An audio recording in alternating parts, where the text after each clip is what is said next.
Ertu á leið heim úr vinnu? Stilltu á FM 89,1.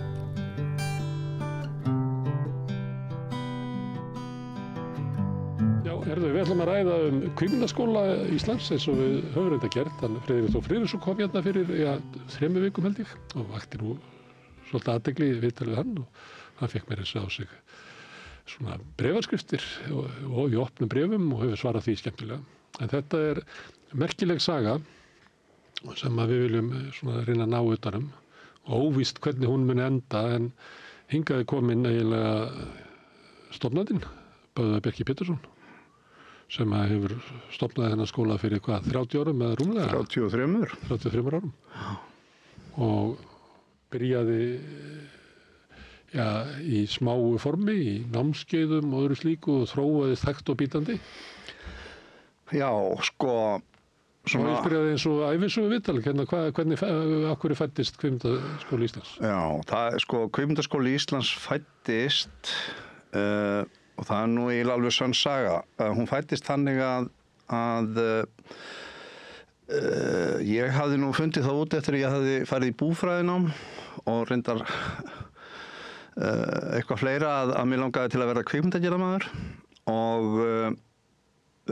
þá ákvað ég að fara í nám eins og flesti gera erlendis og fór og sótti nokkra skóla og komst inn í nokkra skóla og ætlaði að fara til Bretlands að læra en þá sagði Gunnar Birgisson sem þá var formaður stjórnar Lánasjóðs íslenskra námsmanna hingaðu ekki lengra því að þá var ég búinn að klára 2 nám og gat ekki farið að læra það 3.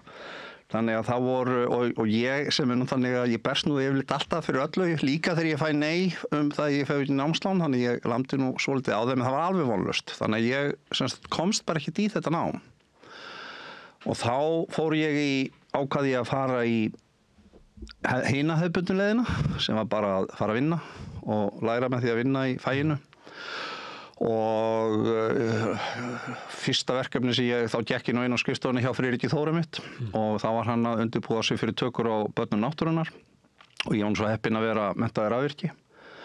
Þannig að ég var bara, mér var kippt inn í það krú og ég vann í börnunum en áttaði mig fljótlega á því, ég man ekki hvort ég vann í 1 eða 2 myndum eftir þetta, ég myndi nú svona ekki ná neinu almennilegu valdi á þessu með því að vera að vinna. Þannig að ég hugsaði bara með sjálfum mér á ekki bara stofna skóla og ráða alla þá kvikmyndagerðarmenn sem ég dettur í hug og setjast svo sjálfur á skólabekk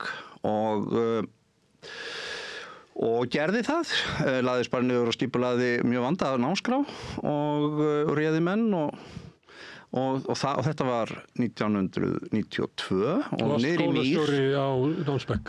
Skólastjóri á Námsbekk, já. Þetta sönn saga, sko. Og þarna var ekki neitt í boði? Á þessum tíma var ekkert í boði og ég setti auglýsingu í blaðið og það var bara Kvikmyndaskóli Íslands birtist, ég þá nú að finna hana og það bara stoppaði ekki síminn. Það voru bara 150 símtöl bara 2 dögum, sko. Svo greinilega þörf, alltaf gaman þú kemur eitthvað sem þörf fyrir og þarna fengum við menn eins og Reyni Lyngdal sem útskrifaður, Gunnar B. Guðmundsson ég man ekki, það 10 manns sem að þarna útskrifuðust af stóru 3 mánaða námskeiði sem að í raun og veru lagði grunninn að kvikmyndaskólanum eins og hann hefur alltaf tíð verið. Það að segja, hann mjög framleiðslu tengdur, við erum alltaf að búa til eitthvað, allt snýst í kringu það að búa eitthvað til og að það eru starfandi kvikmyndagerðarmenn sem kenna, sem koma úr faginu og inn og kenna. Þarna var það skóli sem kannski var líkur, það voru svo tölvuskólar á þessu tíma, það sem voru svona námskeið, þetta var ekki framhaldsskóli, þetta var ekki háskóli, þetta var ekki iðnskóli, þetta voru svona námskeið fyrir þá sem að vildu. Já, ekki man ég akkur og manst þetta eru orðið svo langt síðan, 33 ári eru svo langur tími í dag. Það álíka tími og Jesú lifði, 33 ár. Já, nákvæmlega og hann breytti nú miklu. Þannig að nákvæmlega hvar við vorum að staðsetja okkur á þessum tíma man ég ekki. Ég man eftir því að Er þetta svona diplóma? Ég bara fyrir Já, þetta var diplóma, já. Þetta var svona sjálfstæð diplóma og þetta var raun og veru, það var ekki að tala við skólakerfið með neinum hætti. Þetta var bara... Allir í sömu brautinni? Og allir á sömu kvikmyndabrautinni. Og markmiðið var það að sumir yrðu tæknimenn, aðrir yrðu leikstjórar eða allir yrðu leikstjórar? Þetta var meira markmið að svona allir lærðu allt, ef við gjörðum það þannig. Þetta er víðfemt fag og að allir fengju svona með einhverjum hætti að kynnast öllu. En í grundvallaratriðum þarna og eiginlega á 10. áratugnum kvikmyndaskólar er ekkert mjög gömul fyrirbæri. Ég man ekki hvað þetta er sænski, þetta er rétt 1950 upp úr 1950 sem þeir fyrstu koma. Og þeir eru að verða til þarna á næstu 20 árunum og eftir og þá verða til svona 2 tegundir af kvikmyndaskólum í megindráttum og eiginlega var það línan alveg fram að aldamótum sem var annars vegar þessir mjög sérhæfðu skólar sem við þekkjum frá danska kvikmyndaskólanum, sænska, þar sem að þú ferð inn og þú ert bara strax að fara að læra ákveðið fag, að fara að læra hljóðvinnslu, þú fara að læra leikstjórn, framleiðslu og svo framvegis. Og síðan þetta voru fámennir skólar og erfitt að komast inn í þá. Síðan voru kerfið sem gekk út á að vera alveg opin. Þar að segja þú ferð bara inn og þú bara byrjar að læra og síðan átt að finna það á leiðinni hvert þið langar. Og það er nú sagt, við hefum til dæmis skóla sem heitir nú í dag London Film School, nú þá London International Film School, sem er nú skóli sem við skipt töluvert miklu máli fyrir íslenska kvikmyndasögu, því að það var nú svo margir farið þar í gegn. En hann var svona opinn og ég man eftir að Sigurður Sverrir sagði, sem kendur nú einmitt hjá mér, þarna 92, að hann sagði, mér fannst ég bara kunna minnst í kvikmyndatöku. Þess vegna fór ég aðeins og svo bara endaði ég þar, skilur. En það eru þessi 2 meginkerfi sem voru. En á þessum tíma 92 var ég ekki að hugsa þetta svo mikið en síðar auðvitað lagðist ég mikla pælingar það hvers konar skóla við ættum að búa til. Þú sagðir að fólk sem er starfandi í geiranum hafi verið að kenna. Það skiptir máli? Það skiptir öllu máli. Það skiptir öllu máli? Af því að það er bara, ég kalla þetta kemistríukennslu, Það er bara þannig að ef að sá sem hefur gert eitthvað, hefur sannað sig að það sem að hann segir hefur hreinlega meira vægi heldur en sá sem ekki hefur gert og eða lítið gert en kann bara á bókina. Sem ekki geta kenna. Já, það er stundur sagt, já. Og þetta bara er alveg fundamental hlutur og bara leynivopp hjá mér og ég er ofboðslega strangur í gegnum tíðina að ferlar séu í lagi. Enginn sé að koma Svona var iðn kennd lengi vel að þú þarft að vera undir meistara. Þannig að það er eitthvað leyti þetta þannig. Já, og ég kalla þetta kemistríukennslu. Þú bara, hann standi fyrir fram að þig, hann kennir þér. Og þú tengir hann við verk, skilur það. En þú, hvernig gekk námið á þér? Útskrifaðistu? Ég veistu það, þetta var góð spurning, það var engin spurt það, en ég leiðist þessi saga þess, en hún er góð, þannig að ég verð að segja hann. Okay. En nei, það reyndist náttúrulega að vera þannig að þetta var ansi mikið mál að halda utan þetta, þannig að ég var frekar lélegur nemandi. En ég var ágættur að halda utan skólahaldið og reyndar var það sem gerðist á þessu tímabili að þegar ég fór að vinna, ég er nú skólastjórasonur og kennarasonur og ég er ekki menntaður í kennslufræðum, en þegar ég fór að vinna í skólaformi og námskrárgerð og hönnun og samskipt og uppstillingu, að þá bara láði þetta alveg ótrúlega vel fyrir mér, Ég vann þetta létt, Ég fann að ég hafði verið að fást í marga hluti áður og svona, geta alveg náða árangri hér og þar en ég fann að en þetta bara vann ég létt, Þannig að ég var einhverju leyti komin heim, Þetta fyrirbæri skólamenn er svolítið sérstakt fyrirbæri, Þú horfir aftur því að sumleiti þá var þörf fyrir skólan og það voru fleiri en þú sem áttu á því og þú hefur ekki fengið svona marga sem voru starfandi í geiranum til þess að taka þátt í þessu með þeim nema þeir mátu það með það sama. Og kannski hafa þeir hort á þessum tíma fínt að Böðvar Bjarki sé að vasast í þessu sem engin nennir sem er að halda utan um skóla. En svo smátt og smátt, þú heldur hann áfram og smátt verður þú svona skólinn og leiðandi. Sko, ég náttúrulega alltaf passa mér mjög mikið á því, einmitt að verða ekki skólinn. Ég vann nú á kvikmyndasafninu áður, ég detti mér mjög á því að verða ekki safnið, sko. Mér leiðist að því að fyrir mér, ég hef alltaf séð skólan verða bara, hann á bara að standa fyrir sjálfum sér, sko, en ekki verða neinn persóna og ég held að menn, ég sé ekki nema núna bara því að þessi umræða fara að stað. Það er þitt fyrirtæki og það er þína fjölskyldu? Jú, þetta er fjölskyldufyrirtæki, svo óvunlegt sem það nú er. Og ekki margir skólar sem eru þannig? Nei, ekki margir, en skólar eru alveg ótrúlega... Kannski skóli Ísak Jónssonar hafi verið þannig? Já.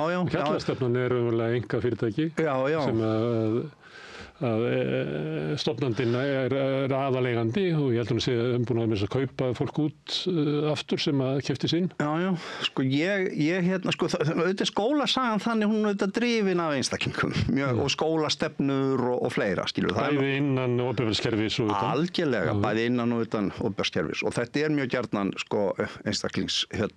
einstaklingar sem koma fram og koma með einhverja stefnur en svona í prinsipinu þá hef ég ekki aldrei flagga skólanum eða flagga því að ég, sko fyrir mér hefur svo sem, og það er raun og veru búið að vera þannig upp að einhverju marki ég segi nú ekki 10 ár, en kannski svona 5 til 8 ár sem að ég er eiginlega bara búin að vera mjög lítið nema bara svona að fylgjast með og það, mín hugmynd hefur alltaf verið svo að auðvitað ég dey og svo framvegis þetta er bara eins og hvert annað fyrirtæki sem verður bara að lifa og vera sjálfbært og standa og þá er það bara stofnunin sem þarf að standa fyrir sjálfur sér. Meðalaldur fyrirtæki er styttri heldur en fólks. Þannig oftar sem að fyrirtæki deyja. Ég veit, en skólar eru reyndar mjög sérstök fyrir bara hvað það var. 30 ára gamall skóli er ennþá bara ansi ungur, svona í einhverju samhengi. Þannig að þeir lúta öðrum ritma heldur En þetta er alveg rétt, þetta er bara fyrirtæki. Síðan gerist það, 92, þá bara gerði ég þetta og þá var ég búin að skila af mér, þá gerði ég ekkert meir. Svo gerist það og þá fer ég að tekja við Kvikmyndasafni Íslands og stýri því og flýt það til Hafnarfjarðar og fyrir miklar kaupi frystihús og bíó og fyrir miklar aðgerðir í kringum það allt saman og sem ég var nú vann við það fram að aldamótum. En 1997 þá gerir Björn Bjarnason, talandi pólitík, við við Rauða borðið, að þá gerir Björn Bjarnason breytingar á bæði framhalds- og háskólalögum sem að voru ansi dramatískar og höfðu mikil áhrif. Sem var það að allt í einu var það sett í lög að einkaaðilum. Það var bara rekstrarform skóla, menn gátu bara valið það. Það gat verið ríkisfyrirtæki og það gat verið sjálfseignarstofnun, það gat verið einkahlutafélag og svo framvegis. Og þarna á þessum tíma var ég búin að vera að vinna hjá ríkinu og var nú búin að gera ansi mikið á 3-4 árum og það er nú svo oft sem að þú veist hvernig þetta það kemur törn og svo taka nú oft við hæg ár og svo fyrir þetta aftur á stað og ég fann að vera að hægjast á. Þannig að þetta kveikir í mér að hugsanlega sé þetta verkefni sem ég fór í þarna 4 árum áður eitthvað sem að mætti skoða, sérstaklega þegar maður sér hugsanlega tilgang með því að byggja upp fyrirtæki samhliða og að því að nú er allt í einu bara komið lagaumgjörð fyrir það. Þannig að þá fór ég að 97, þá fór ég að keyra sama námskeiðið og ég hafði keyrt á þarna 92, auðvitað hannað og allt það, stórt 30 mánaða námskeið á kvöldin. Þannig að á þessu tíma vann það var ekki mikið svefn, það var unnið alveg tvöföldina. Manstu á ríkin og daginn og sjálfur á kvöldin? Já, og einmitt. En ég kom með ýmsum reglum sem gerði það verkum að ég réði við þetta. Og það er ég eiginlega að gera í 3 ár. Það er að segja, og þá er ég bara það sem maður er að segja snerta vatnið. Er þetta þarna? Er þessi viðskiptavina hópur þarna? Og er þessi þörf? Virkar þetta aftur og aftur? Það er nú alltaf það sem að allt skólastarf gengur út á, það er þessi endurtekning. Og þannig að árið 2000, þetta var alveg hundlegur að vinna hjá ríkinu, að vissi aldrei hver að borga fyrir mig launin eða fyrir hvert ég vann. Og þannig að ég tek ákvörðun það 2000 að segja upp á safninu og fara bara fulla ferð inn í Freista þess að byggja upp Kvikmyndaskóla Íslands. Freista þess að byggja upp Kvikmyndaskóla Íslands og koma honum almennilega inn í kerfið. Það er greinilega, og þetta er mjög margt annað. Á þessum tíma er það að gerast, ég sá á undan öðrum, manst hvernig það var þegar örbylgjan var að koma og manst þetta var alltaf, og þú manst líka eftir Divín, þú manst eftir Sony vélónum sem voru að koma, allt í náttúrulega fylgja ódýra vél og ég sá þetta alveg nokkrum árum á undan að það væri að koma sprenging í þörf fyrir efni. Þannig að ég, þá mönnum fyndist það að við værum að dæla út kvikmyndagerðarmönnum á þessum tíma, að þá sagði ég nei, það verður nóg fyrir þá að gera. Og það hefur verið raunin og það er svo gaman að því að það bara heldur áfram, sko. Þessu sprengi ekki þörf á upptöku efni. Já. Sem að það var menn sá þetta fyrir sér þegar netið var að koma og þá kom á tímabili CD-ROM, minni mig. Endaði þar af því að raunverulega var streymið ekki komið en hugmyndin að þyrfti allt þetta efni var og endaði þar, þannig þú ert að vísa í þann tíma. Ég er víst þann. Og síðan þegar streymið hins vegar kemur og netið byrjar að verða í aftöðull með að flytja tala og mynd, að þá náttúrulega verður þessi sprenging. Loksins. Já. Og þá er líklega hugmynd Kvikmyndaskóla Íslands er ekki bara að framleiða svona höfundarleikstjóra, heldur framleiða fólk sem getur framleitt, hann nefndi þetta Friðrik Þór, það er bara örlítið brot af því sem framleitt er eitthvað list. Það er bara algjör blekking að halda því fram. Ég þorði nú ekki að spyrja hvort það ætti við allt klámið sem búið til, en þið hafið líklega ekki framleitt fólk til þess að búa það til. Ég veit það ekki, alveg. Ég hef ekki rannsakað hann geira hér heima, sko, alveg. Þannig að hugmyndin var að búa til fólk sem geti framleitt allt þetta myndefni sem að verður þörf fyrir. Já, hugmyndin þetta er eins og ég segi, sko, þú ert að sá sem fer í svona, hann gerir það því að hann er einhvers konar skólanörd. Skilurðu, þú veist, hann er ekki bara með einhver svona eina almenna hugmynd hvað þurfi fyrir þetta, hvers konar fólk heldur bara leggst hann yfir það, hvers konar skóla á að búa til og það er það sem ég gerði þann 2000. Ég bara leggst í vinnu í nánast í 3 ár það og með fullt af fólki sem kom að og lasi í vinnámskrá, kjenskrá og annað. Ég alltaf bara látið lesa og mjög margir komið að öllu, svona nánast wikipedist margt sem við höfum verið að gera. En þar leggst ég bara í rannsókn. Ég rannsóka meðal annars allar, þarna 2001 rannsaka ég bara alla skóla sem að Lánasjóður íslenskra námsmanna hefur lánað til, eða hafði lánað til þá og það var bara, það er með mjög merkilegar upplýsingar því að þá sá maður að því Íslendingar höfðu farið út að læra alveg á fullu og voru komin á fulla ferð þarna 2000 og þá í megindráttum sú rannsókn hún leiddi af sér eina meginniðurstöðu og það voru bara til 2 tegundir af skólum og það voru skólar sem byggu til fólk sem gerði eitthvað og skólar sem byggu til fólk sem gerði ekki neitt. Og alveg ótrúlega skrítið, sko. Við vorum að tala ég ætla ekki að nefna skóla, sko, en við vorum að tala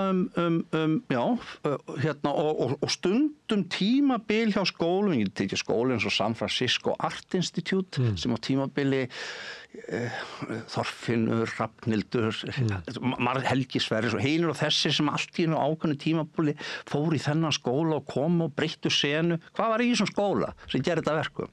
Og sama, ég stúddi náttúrulega mjög London Film School. Var ég bara góðu kennari eitthvað þar? Maður veit ekki hvað element það eru. Það getur verið það. Þannig að skóla geta risið og hnýið.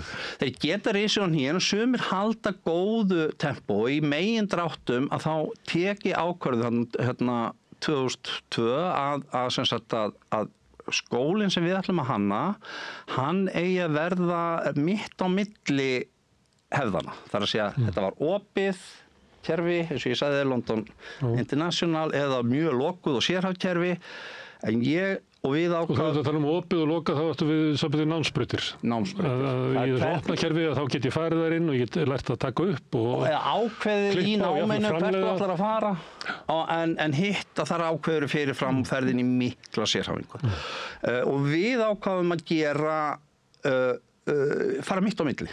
Það er að segja ekki í fulla sérhæfingu en hálfa sérhæfingu. Þannig að við í raun og veru bjuggum til kerfi sem að hvað það segja, hálf sérhæft.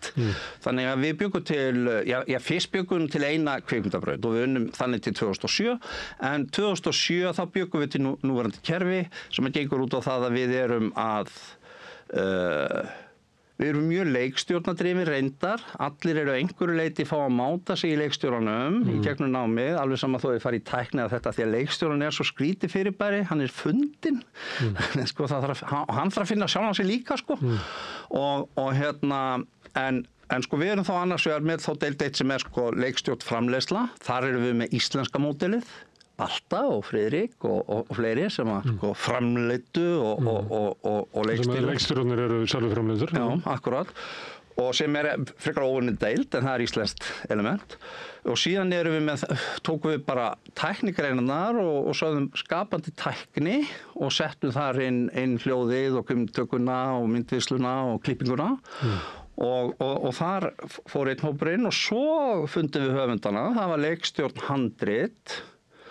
Og svo bættum við deild sem alveg gjörbreytt í skólanum sem var að við settum inn leiklist. Sko lengi framalega var ég nú að segja leiklistina væri nú bara hluta kvikmyndagerðinni en auðvitað þannig að leiklistin auðvitað miklu eldri og miklu merkilegri og miklu stærri og allt það en hún alveg gjörbreytti þessu og það sem... Má ég spyrja á hverju? Að því að sko, þessar 3 deildir eru með 3 tegundir af fólki.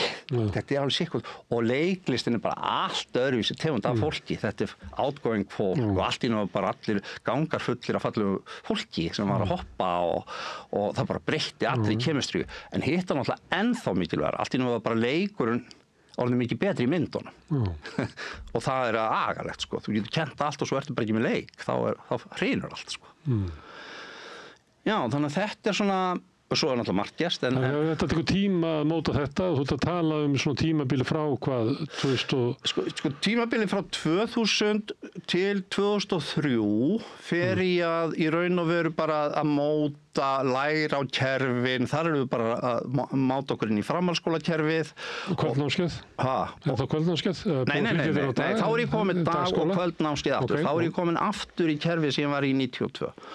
Og þannig við erum með dag- og kvöldnámskeið og þá erum við að máta okkur inn í kerfi og hægt og rólega, það verður til fyrsta önn, það verður til önnur önn og svo bætum við 3. önn og allt í einu erum við komið með 2 ára prógram sem að við getum lagt í heild sinni fyrir ráðuneytið, búið að hanna, fjöldi fólks búin að lesa yfir og annað og þá verður til þessi sem að hét þá bara kvikmyndabraut eða eitthvað svoleiðis sem að var þá inn í kerfunum eitthvað sem að var mjög þægilegt að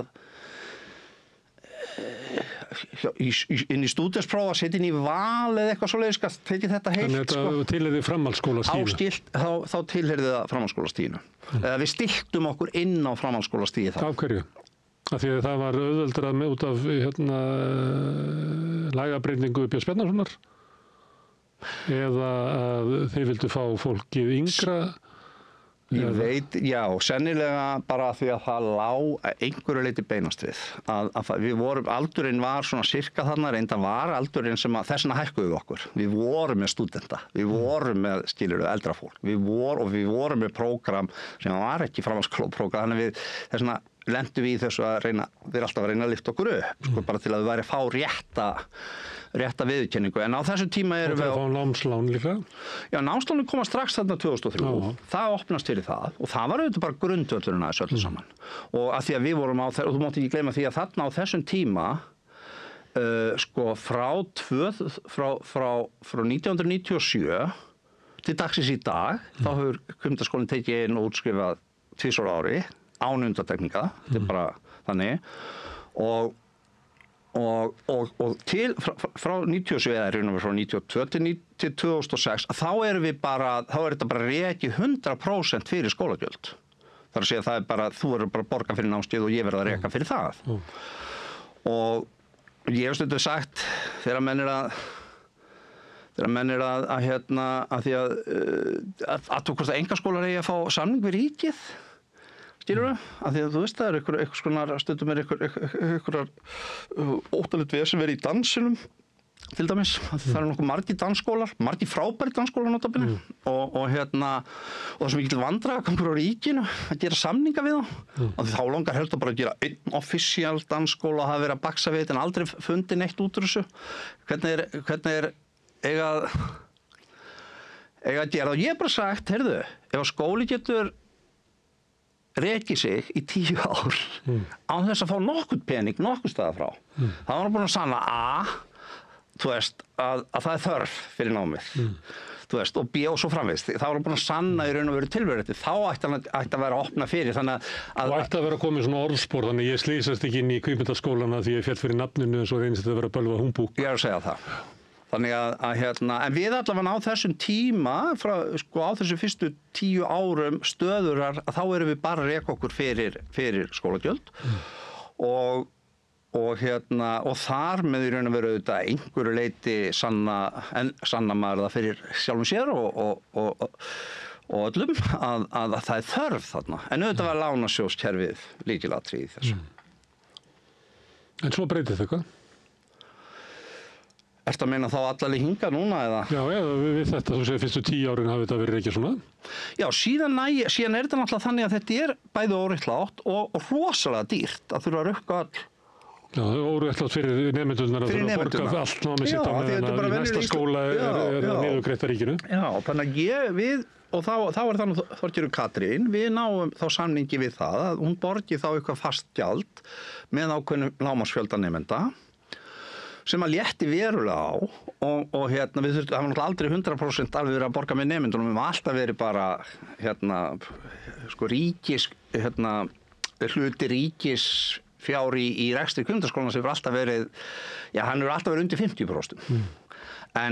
En þetta breytist samt því að við gátum þá farið út í að byggja upp þessar 4 deildir og reynum að koma okkur í almennilegt horf. En síðan, og í það form sem við í raun og veru erum í dag. Og strax 2010 að þá byrjum við að reyna að fá viðurkenningu á námið á grunnháskólastigi. Það er að segja og í raun og veru tökum allt setjum stúdentspróf sem inntökuskilyrði og í raun og veru hver er munurinn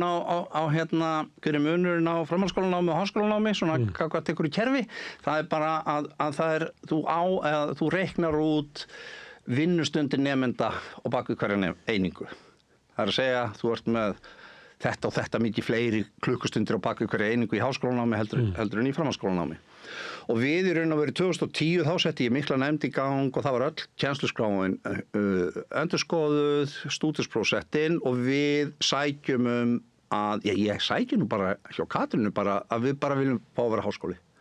Þannig að ég sagði að það var svolítið djart og hún segir nú þá var hún ráðherra og hún segir nú, gott mál, en væri ekki bara sniðast að þú byrjar á því að hoppa upp á 4. þrepið sem er nám við framhaldsskóla að loknu stúdentsprófi sem má meta til eininga í háskóla.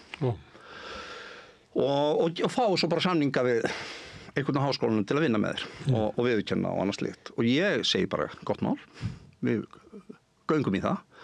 Þannig að við sækjum þarna á 4. þrepi 2010 og það tók okkur reynda 5 ár að fá það, en strax 2010 byrjum við að ræða við háskóla. Og til að gera langar sögu stutta, þá ræddum við háskóla stanslaust frá 2010 til 2020, fyrst og fremst Háskóli Íslands, en líka stöðu til Listaháskólann, það að koma á einhverjus viðurkenningarsamstarfi. Hvað þurftur að fá frá háskólanum? Á þessum tíma. Það sem við vorum að gera í háskólanum, þetta byrja nú þannig að háskólinn er með kvikmyndafræðina sem að Guðni gerði og það er svona svipað gamalt fyrirbæri á kvikmyndaskólinn. Það var svona upphafi 10. áratugarins, 2 árins. Og það lá alveg ótrúlega beint við að taka 2 árin hjá okkur og ljúka 1 ári í kvikmyndafræðinni í HÍ og útskrifa svo með BA-gráðu. Og það þýddi að þeir þurftu í raun og vera viðurkenna okkar 120 einingar sem háskólaeiningar. Jafn góðar og ef við hefðum sjálfir staðið að þessu. Akkurat. Þeir vildu það ekki það? Nei, það var ansi nálægt í og svo hrundið og svo ansi nálægt í og svo hrundið. Hvað stóð í vegi fyrir því? Það stóð síðan það í vegi fyrir því að við getum sagt að 2019 í nóvember þá eigum við í desember þá eigum við stóran fund með Háskóla Íslands og þar segja þeir bara við okkur, við verðum bara því við verðum að segja þetta gengur ekki upp. Við getum ekki gert þetta nema að þið fáið sjálfstæða viðurkenningu á fræðasviðslista og að þú veist að háskólar, eða veist kannski ekki, að háskólar vinna á ákveðnum fræðasviðum og hafa sérstaka viðurkenningar frá ríkinu til þess og þú verður að hafa viðurkenningu á fræðasviðslista og þú verður bara að koma þér upp á þetta skólastig. En þá þarf þið ekki á þeim að halda?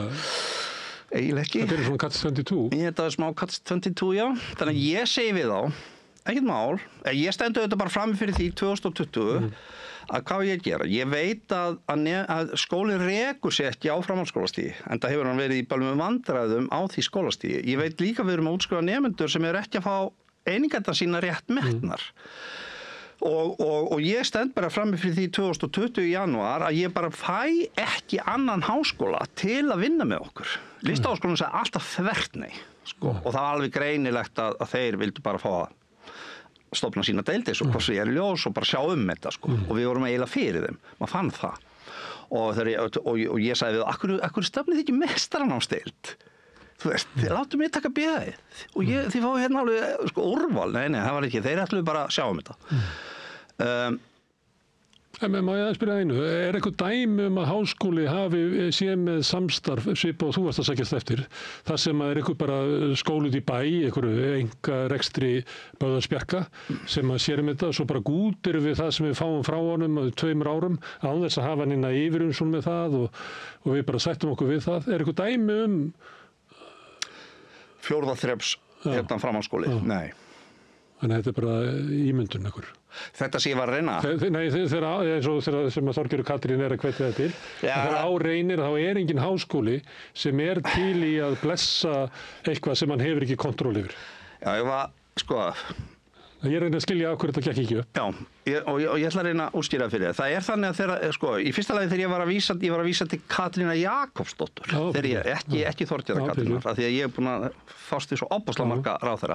Þetta er þannig, en Þorgerður Katrín, hún endurnýja síðan lögin, háskólalögin, háskóla- og framhaldsskólalögin 2006, sem að mannst, Bjarnason gerir 97.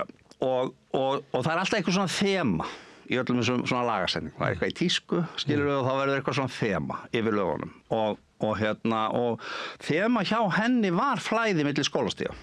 Það var bara það sem átt að gerast. Hafa þetta ekki svona að flæða meira. Þannig að í lögunum eins og hún setur þau fram í upphafi, þá er ansi vel opið fyrir nákvæmlega þetta sem við ætlum að gera. Það er að segja fjórða þrepsnámið er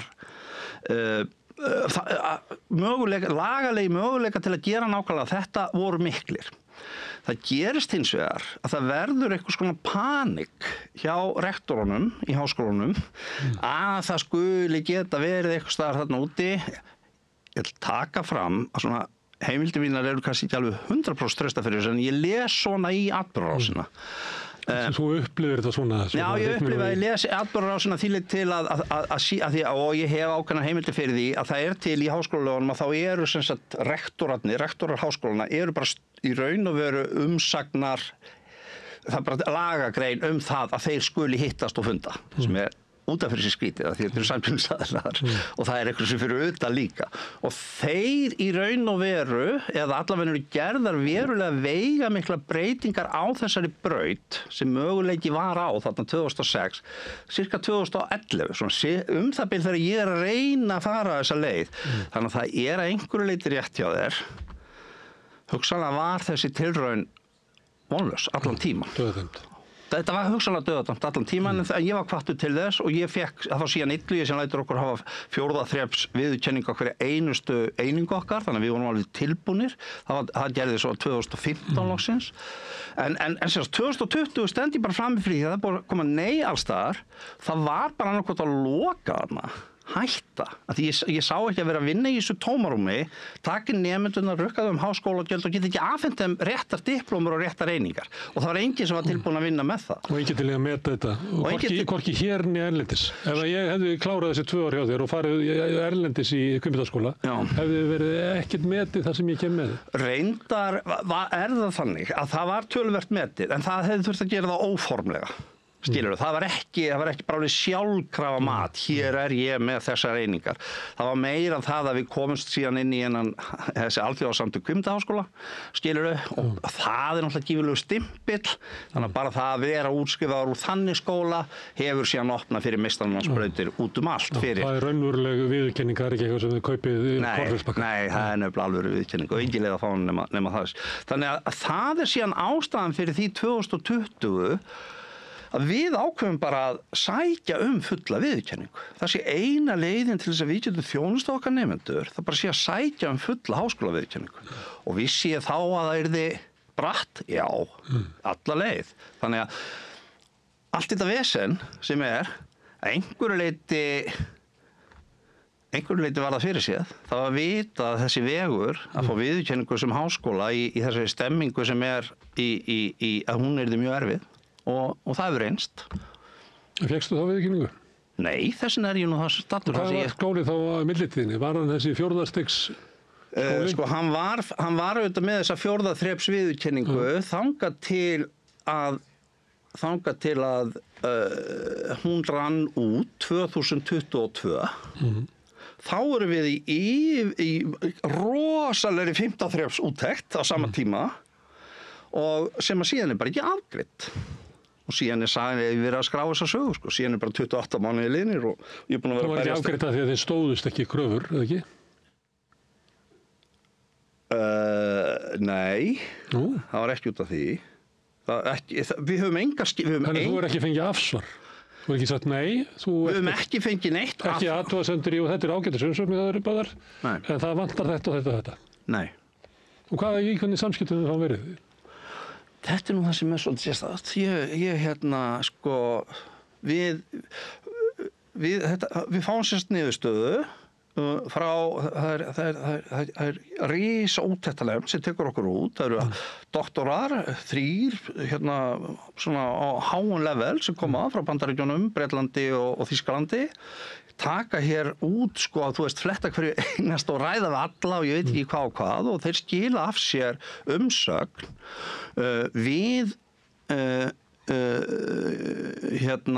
og síðan kemur einhver niðurstaða út úr þessari umsögn, en það þegar þú ferð í svona, þetta er bara eins og próf og þegar þú ferð í próf, þá geta bara orðið ákveðna niðurstöður út úr prófi, það er bara ákveðið fyrirfram. En sko, og þessu höfum við verið að mótmæla, en ríki fór í æfingar varðandi það að hvaða niðurstöðu þeir völdu út úr þessu og síðan höfum einhver leyti verið að rífast hver niðurstaðan varð úr þessar úttekt.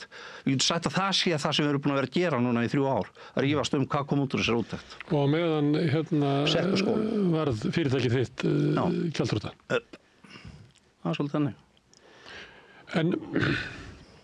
En áður en að þú ákveður að sækja þetta 5. þreps háskóla, þá þetta rekið sem 4. þreps og þó að það sé ósakett gagnvart nemendunum að fá ekki námið sitt metið og þá var eftirspurn eftir því að fara þarna inn og í sjálfum sér hefður geta rekið að ég næ ekki alveg af hverju deyrðu á leiðinni. Nei, ég finn alveg langar leiðir að það eru stórir hópar stúdenta sem ekki að koma til mín út af þessu. Sem áður höfðu komið? Nei, sko, ég hafði alltaf lifað, skilurðu, en ég finn að það að ég með ranga viðurkenningu lokar, við höfðum þetta hafði gengið, en þetta hafði ekki gengið eins og við hefðum viljað að gengið.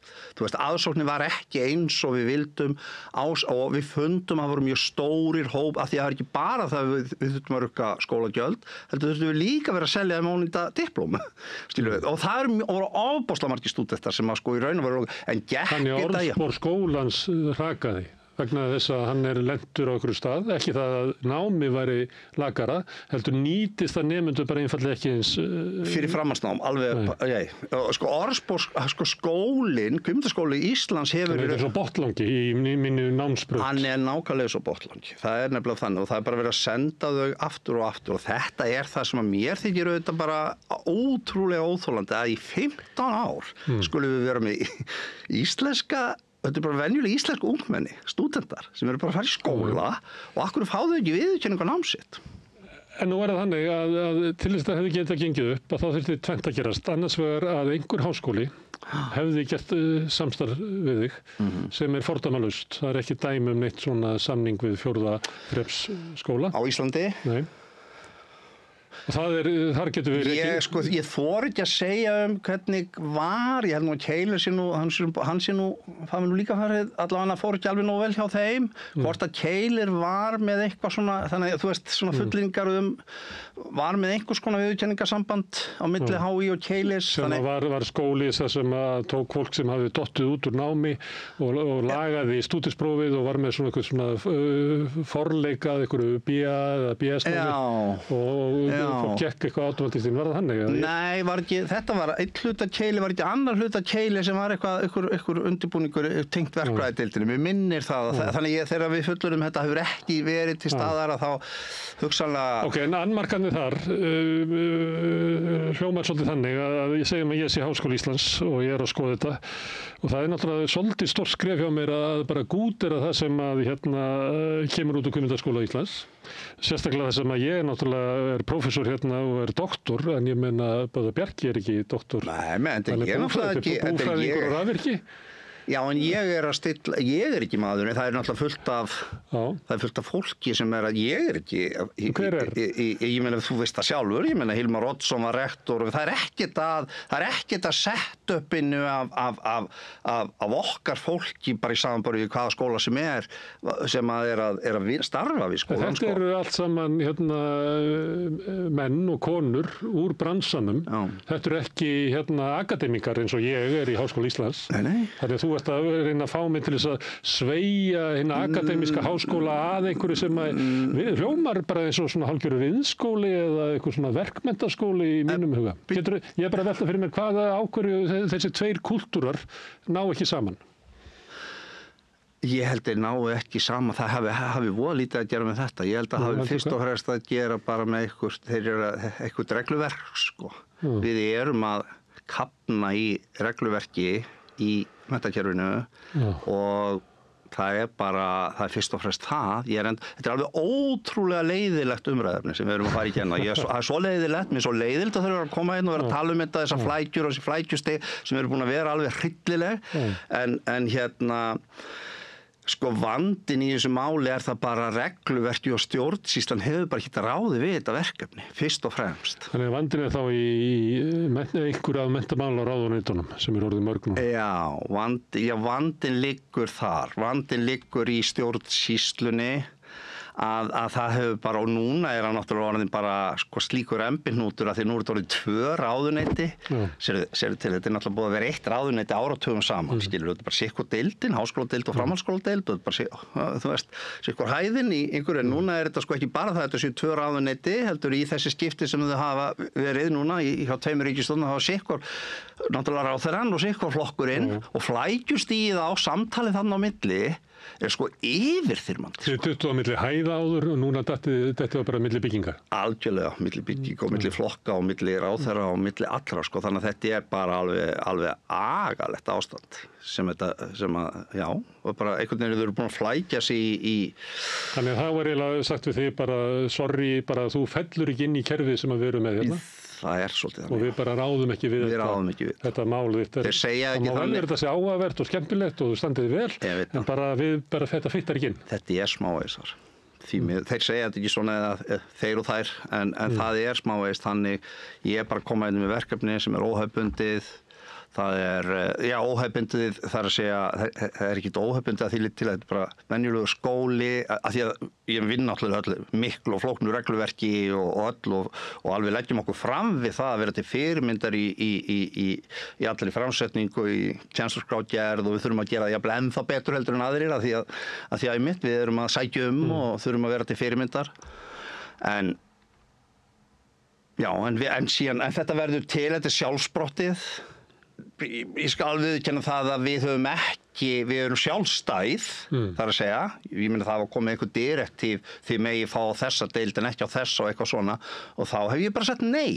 Þú veist, þetta virkar ekki. Við verðum að ráða, þið megi taka okkur út oft á ári, eins oft og við viljum. Við ráðum kerfunum. Heldur þú sért að uppskera út af þessu? Að þú hefur verið of ákveðinn og sagt of mikið nei við þá sem að þú máttir ekki segja nei við? Og þess vegna hefur ég bara minni inni. Það alltaf inni fyrir ykkur svona smá að horfa ekki henni fingur sér við hitt og þetta. En Böðvar Bjarki, hann bara búið með allt sitt. Já, sko, Böðvar Bjarki hefur verið alveg ofboðslega umtalaða maður og stundum hef ég upplifað mikla skrímslavæðingu á mér, alveg ótrúlegt. Ég einn aðeins og maður að ég ekki þekktur maður, sko, en reynt að halda því þannig ég væri ekki þekktur. Þú veist að öll skrímsl halda þessu mjög góð. Já, örugglega. En þú þekkir þetta náttúrulega ekki síður en ég, sko. Ég hef alltaf verið frekar ánægður með það. Af því ég miklu frekar að þó menn sé eitthvað ósátt við mig, sko, heldur en sé að kritisera skólan eða námið eða nefndurnar allt það, sko, þannig ég hef alltaf verið bara svona frekar rólegur yfir því að mönnum finnist hitt og þetta mig, sko. Sko, ég held að ýmsu leyti þá þessi kvikmyndaskóli og þetta kvikmyndaskólaverkefni það dregur að mörgu leyti fram margt að versta í okkar kerfum, sko. Þú veist, það dregur fram. Ég að spyrja í alvörinu hvort að það hafi verið að þú hafi verið svona einstaklingslegur, hvort að það eigi sér hluti af ástæðinu fyrir hvernig þetta endur. Nei. Þú hafnaði? Já, hafnaði alfarið. Eitt sem að gerist á leiðin að Listaháskólinn, hann vill búa til deild.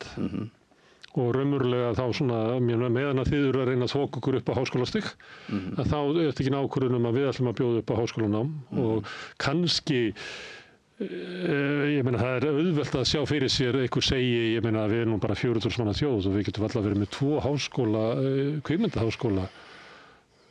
Það nógu mikið ruglur alla þessa háskóla sem eru út alla koppagrundir að við erum ekki bara að búa til 2 kvikmyndaháskóla. Heldur að það hafi verið, að þar hafi eiginlega lokast fyrir leið ykkar að þróa ykkar skóla? Ég held að viðkvæmni fyrir og hvað var að segja, einkaréttur sem að Listaháskóli Íslands hefur haft á viðurkenningu á fræðasviði lista já, það stór faktor. Ég að banka á það, illilega, sko. Og ég held að það hafi sé undirliggjandi ástæða einhverju leyti að hleypa okkur ekki þangað upp. Þetta eru svona, maður upplifir það tiltölulega sterkt að og Listaháskólinn hefur auðvitað sótt mjög svona sjálfsmynd sína í það að vera svona handhafi þeirra sem að kenna listir og annað og ég held að undirliggjandi togstreita það að hér kemur einhver skóli sem að leggur fram alls kyns sannanir að hann hafi þessu og hinn gæðin, sko, og hann eigi að vera þarna líka. Ég held en ég hef ekkert fyrir mér í því. Ég bara að segja, ég held að það hafi trufli á. Varðandi fjöldaskóla, varðandi... Við erum með 2 landbúnaðarskóla, held ég. Já, ég meina Finnarnir eru með 5. Nei, hérna fyrir ekki Hvanneyri. Já, og við erum með Finnarnir eru með 5 kvikmyndaskóla og háskólastigi og svona, þetta allavega annað, sko, en umræðan verður svo frasakennd og hún svo ofboðslega frasakennd varðandi þessa fjöldaháskóla. Akkur megum ekki vera með 20 háskóla eða hvað að því? En það svolítið gnýstir svolítið á milli og þegar þú varst að byrja að segja mig frá og þá varst að tala annars vegar varstu með skóla þar sem að fólk útskrifast og gerir eitthvað og svo ertu með skóla þar sem að útskrifa fólk sem að gerir ekki neitt. Já. Og eftir að hlusta á Friðrik Þór tala og mæra þinn skóla þá á ég mjög auðvelt með að sjá fyrir mér að raunverulegt að lýsa afstöðu Kvikmyndaskóla Íslands til kennslu í kvikmyndalistum í Listaháskólanum. Það sem að þeir séu í þeirri tegund skóla sem að kannski fólki sem útskrifast þar ekki að gera þetta sérstætt. Já, ég ætla ekki að halda því fram. Menn ég nokkur mætt. Þeir eru bara að byrja, ég veit þetta tekur langan tíma. Ég er doktorsjárfræðingur í þessu sko, en ég veit að ég var konar ágjur af módelunum sem þeir eru að fara með hann inn sko, en það er bara, ég var alveg full að trúa því að þeir geti sinnt sín og við getum alveg... Það tekur tíma að búa til skóla. Já, þetta er alveg ótrúlega tíma sem þetta tekur sko. Og það er nefnilega því þetta hefur allt að gera með ritma sko, þú veist, þetta og að, já, bara klikki ekkert. Það tekur langan tíma. Annað sem að gæti trublað að þetta er einkaskóli og það er kannski eðlilegt að svona náma háskólastigið sé hérna á vegum ríkisins eða frjálsra félagasamtaka en það var alltaf pláss fyrir eitthvað einkafyrirtæki búið að sperka inn í, heldur það skiptir máli? Já, það hefur stundu skipt máli. Ég meina sko, auðvitað hefur umræðan, sko hún bara fer úr og í, skilurðu, hvort að menn séu með stemmingu fyrir einkaskólum eða hvort þeir séu á móti einkaskólum. Þú veist, þekkir þetta sjálfur, þetta er bara stemmingin í þjóðfélaginu. Í dag er hún svona frekar neikvæð, gagnvart einkaskólum. Já, hefurðu lifa góðu lífi á því að kaupa sko? Nei, þetta er alveg ótrúlega skringilegt val að velja sér þetta verkefni að Byggjubennan fórna sér fyrir kvikmyndanám. Það er mjög sérstætt. Þú hefur borgað þér mikinn arð út úr? Ég hef aldrei borgað arð og enginn hefur borgað arð úr þessum skóla og enginn hálaun.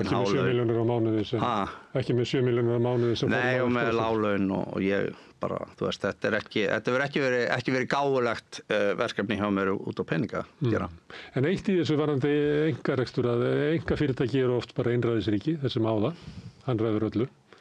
En skólar hafa vilja til þess að verða svona lýðræðislega stofnanir og þess vegna erum við með svona háskólaráð og þess vegna með sjálfstæði prófessora og annað slíkt til þess að hafa það. Já. Heldur að það hafi trublað að þarna er skóli sem að Böðvar Bjarki ræður öllu í?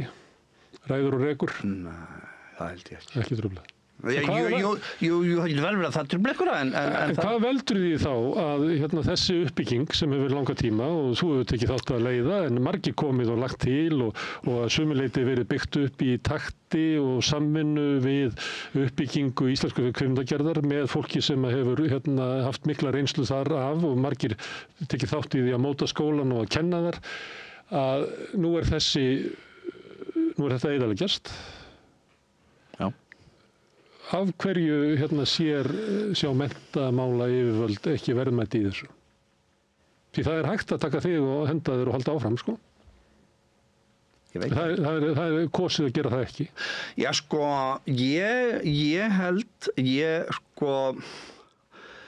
ég held bara að sko þetta er náttúrulega við lendum á milli, það ber engin ábyrgð á þessu. Ég segi náttúrulega það er einn ráðherra sem einhvern veginn er aldrei minnst á sem að ber langmest ábyrgð á þessu máli í dag og það er Logi, skilurðu. Það er búið að vera eyðallar í þessu ork að ræða mennta- og barnamálaráðuneytið en það er auðvitað fagráðuneytið þessa skóla. Ég meina, háskóla, það heitir nú eitthvað annað í dag en að segja bara ráðuneytið háskólamála því nefnir ekki að leggja alltaf á minni þessi nýju. Háskóla nýsköpunar og eitthvað vera. Þeir eru búin að eyða í þetta 10-20 milljónum að taka út þennan skóla, skilur við. Þeir eru búin að vera með þetta verkefni á borðinu hjá sér árum saman. Þeir geta ekki afgreitt það. Af hverju geta þeir ekki afgreitt það? Ég veit ekki. Ég held að nei, ég er ekki alveg klár á því af hverju geta ekki afgreitt þetta. Það er að segja ég skrifa á þessa grein og svo virðist vera, ég held að eina skýringi sem ég hafi komið með og ég get ekki komið aðra hér, svo virðist vera það er bara ekki, sjálfstæð uppbygging háskólastarfsemi utan núverandi háskóla er bara eitthvað sem það er bara á ekki aðgengi að stjórnsýslunni í afgreiðslu. Getur það ekki verið sólít stefna hjá ráðuneyti háskóla að segja bara ekki, við höfum eiginlega farið of geyst í það að fjölga háskólum. Við erum til dæmis með 2 landbúnaðarháskóla og Hvanneyri og Hólum sem er eiginlega glórulaust rugl. Þannig að við ætlum ekki næstu 20 árin að fara að fjölga háskólum. Absolutt. En það er enda rosalega, sko, þá ertu náttúrulega að gera þetta sem ég að segja, þá ertu í raun og veru að segja bara, þú veist, háskólastarfsemi, uppbygging, nýsköpun í háskólastarfsemi á eingöngu að eiga sér stað innan núverandi háskóla. Það er bara yfirlýsingu það sem nú svona hefur leyfi til þess hreinlega sko bara út frá stjórnarskrá og öðru, ég menn ef einhvern vill reyna að byggja upp háskóla en þá verður að, sko, ég hef alltaf sagt ég efast ekki rétt ykkar til að og pólitískt vald ykkar til að hafna því að Kvikmyndaskóli Íslands verið háskóli bara alls ekki, því að bara fullt ráðherra hefur ekki hafnað þeir afgreiða ekki og það er ekki, sko, og ég hef bara sagt, ég hef raun og veru verið að pína og til að segja þetta sem þú ert að segja. Ég meina, ef þið ætla að taka þessa pólitísku ákvörðun, segja hana þá. Segja bara við ætlum ekki, það er ekkert að þessum skóla, en þess í stað þá hafa þær verið að reyna að teygja sig í að reyna að finna eitthvað að. En stundum það þannig að segjum að þetta sé erindi þitt og stundum getur maður að sé fyrir sér að einhver úr ráðuneytinu kæmi til þín og segja verður bjóðverkið þetta. Við höfum aldrei samþykkt þetta, af því að við bara erum á móti fjölgun á háskólum og við bara lentum í vandræðum hérna á tímabili, það var fjölgað og það er ekki einhver byggðastefna og háskólar út allt og við verðum að vinda ofan að þessu. Hins vegar er ég til í að hlutast til það að skólinn þinn renni inn í annan háskóla. Já. Var enginn sem kom til þín með þetta? Svona ykkur bílaplani? Jú. Þetta var og það að hann yrði bara tekinn yfir af öðrum háskóla stjórnun, fjárveiting og allt, það var lausnin sem þeir og þar ertu komin að punkti þar sem ég var erfiður. Af því að þá væri þú ekki með, við tökum nemendurnar, við tökum kennarana, við tökum fjárveitinguna, við tökum alla nema Böða Bjarka og ég þurfti bara að fá skýringar á því af hverju. Og fyrst það ekki? Nei. Við getum ekki tekið í Böða Bjarki af því að í háskólanum það þannig að til þess að þú verði prófessor eða hafir einhver yfirráð yfir háskóla starf að gera, þá þarf það að vera doktor. Já, sko, þetta hefur, ég heldur að blanda minni persónu aðeins svo mikið í þetta unit. Þú sagðir að maður mætti ekki fara með skólan inn í annan háskóla nema þú færi með. Já, sko, ég að segja, sko, á einkaaðili það, ef að segjum að einkaaðili byggja upp háskóla eða einhvers konar skólastofnun og hann nær síðan árangri og hún nær einhverju ákveðinni stærð og einhverju ákveðinni tegund og þegar hann síðan að ná kannski lokaspettunum þá þarf hann að afhenda skólan. Skilur, ég bara næ ekki lógíkin í þessu, sko. Að akkur á að afhenda skólan núna við það að skólinn nái ákveðnum árangri. Af því að þú fórst með nú langt. Ég fór með nú langt, Þú byrjaði með kvöldnámskeið og svo þróast þetta. Ég veit það. Og svo ertu bara komin inn í leik stóru strákanna og því miður, þú ert ekki doktor og ekki akademikar. Jú.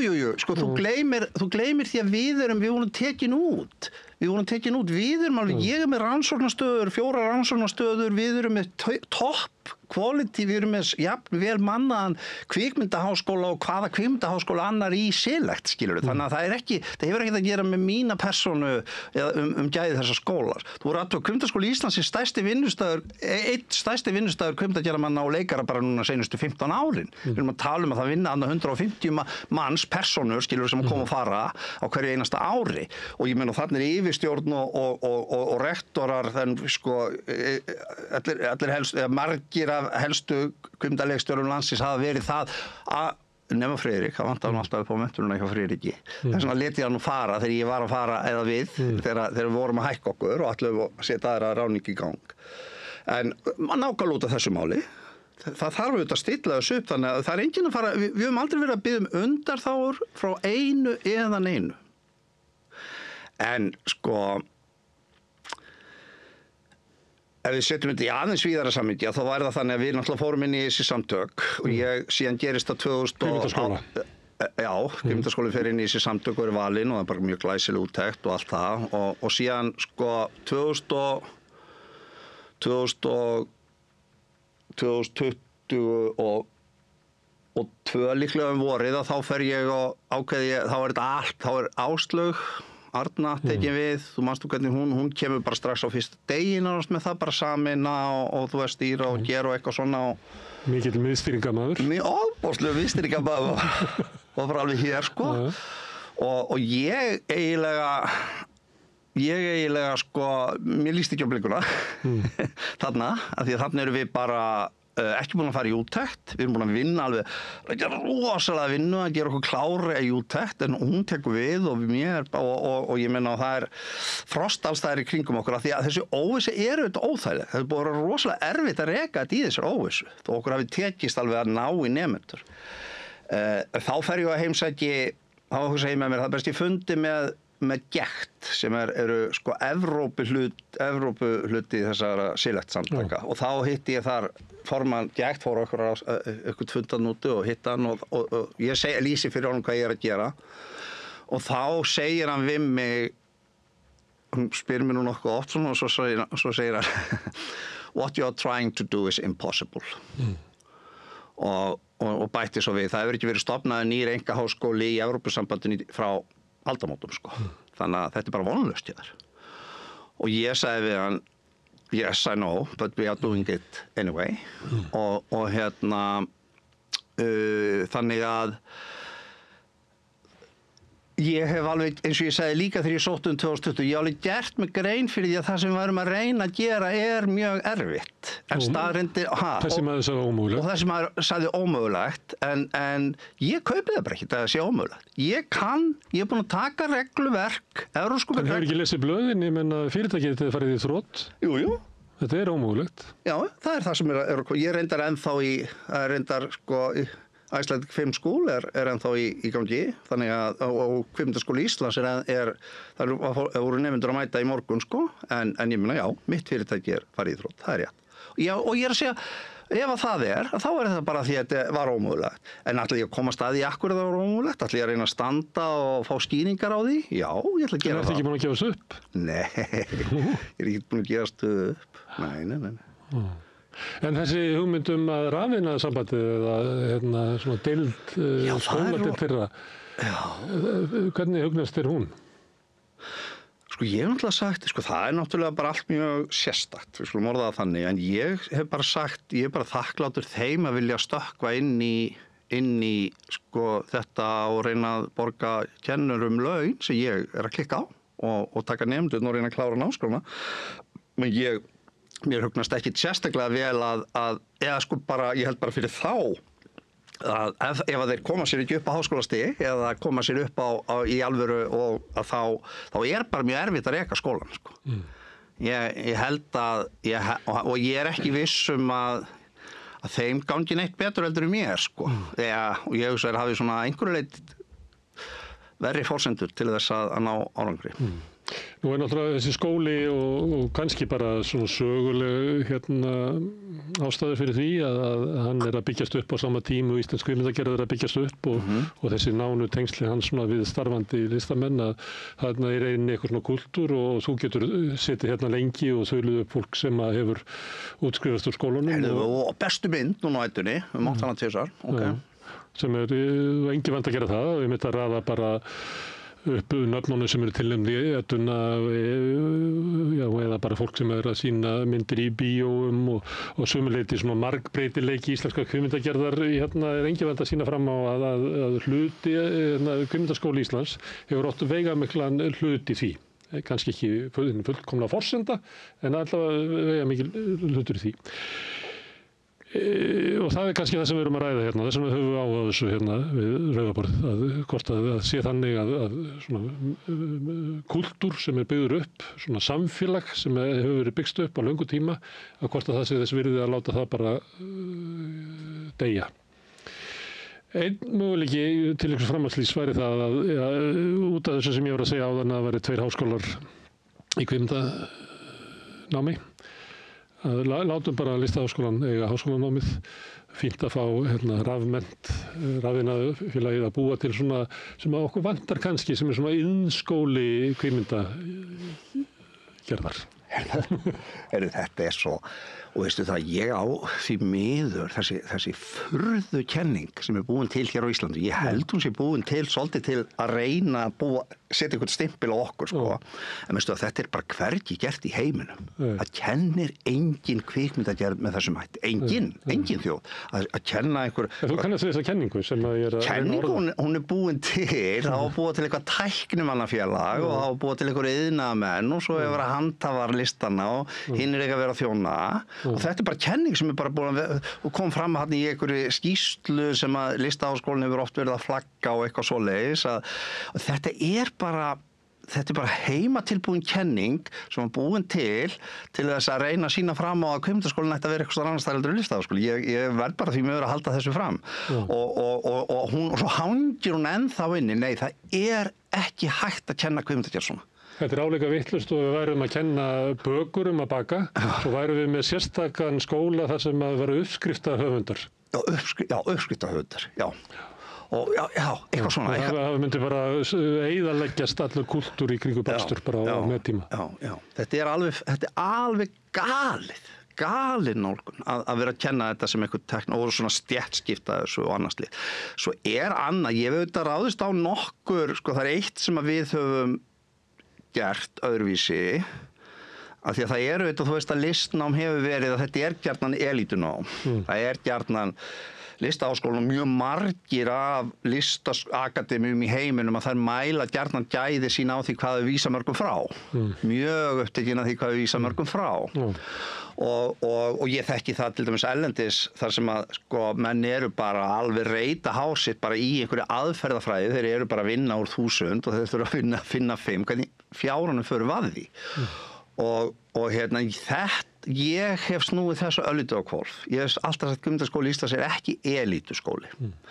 Við mælum ekki toppana, þú veist, ekki hversu frábært getur orðið þegar ef að þú fer í gegnum þetta nám. Við mælum neðri hlutan, það að segja áttu erindi hérna, gæturðu þroskast.